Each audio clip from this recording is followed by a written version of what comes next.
Қайырлы күн достар, бүгін сіздерге осы жылдың хит пирогы восточный пирогтың рецептін ұсынатын боламын. Ешқандай да миксерсіз оп-оңай жасалатын пайдалы пирогтардың бірі.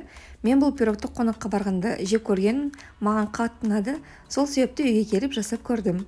Біздің үйдегілердің барлығы кептірілген жемістерді қатты ұнатады, сол үшін біздің үйге бұл өте қатты ұнады. Сізге де ұнайды деген сенімдемін. Видеоны соңына дейін қарап, міндетті түрде жасап көруге кеңес беремін. Ең алдымен біз пирогымыздың қамырын дайындаймыз. Ол үшін бөлме температурасында тұрған сары майға қантымызды қосып, шанышқының көмегімен езіп, жақсылап араластырып аламыз. Енді осы сары майымыздың үстінен бір жұмыртқамызды жарып саламыз да, оны да жақсылап шанышқымен араластырып аламыз.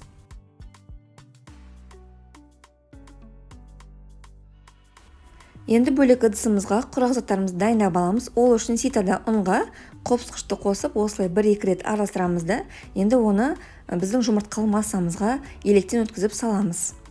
Бізге шанышқының қажеті жоқ, сол себептен шетке алып, қолмен қамырымызды араластыратын боламыз.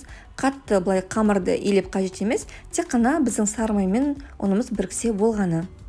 Бізде осындай жұмсақ қамыр пайда болады. Оны ешқандай да тоңазытқышқа салудың қажеті жоқ, бірден формамызға жаятын боламыз. Менің формамның диаметрі 24 см, 26 см форманы алсаңыздар да болады. Осылай бірінші астын жайып шығамыз, бір тегіс етіп, сонан соң пирогымыздың бортиктарын жасап шығамыз. Қамырды формаға жақсылап жайып болғаннан кейін, енді біз оны тоңазытқышқа сала тұрамыз да, ішіндегі салмасын дайындаймыз. Салмасына өзіңіз жақсы көретін кез келген кепкен жемістерді пайдалансаңыз болады. Менде мұнда жержаңғақ тазалап болғаннан кейін осылай майдалаймыз, өйткені жегенге кішкене оңай болу қажет. Және де мейіздің қасына кішкене кепкен шиені пайдаланамыз, оны да ортасынан бір бөліп аламыз. Және де мұнда дәнектер. Және пирогымыздың үстінен құйғанға осындай сапалы қойылтылған сүтті қолданамыз. Менде 3 желания сгущенкасы.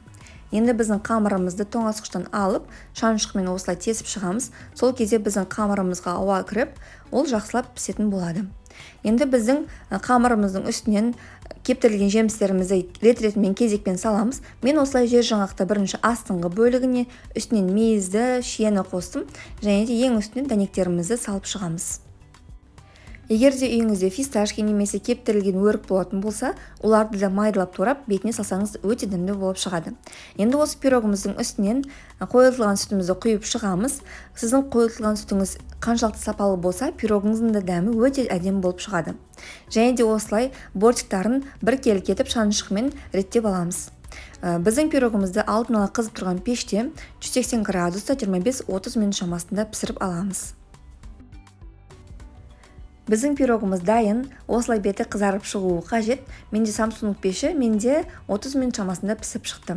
Осылай қимылдатқан кезде ортасы кішкене дірілдеуі мүмкін, ол қалыпты жағдай. Қазір пирогымыз суыған кезде сгущенкамыз қоюланып қимылдамайтын болады.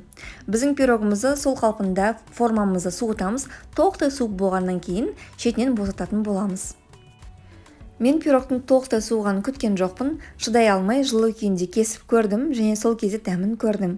Дәмі өте керемет болып шыққан, түрі де аппетитный болып тұрғандықтан, қонақ дастарханына қойсаңыздар да өте күшті үйлеседі.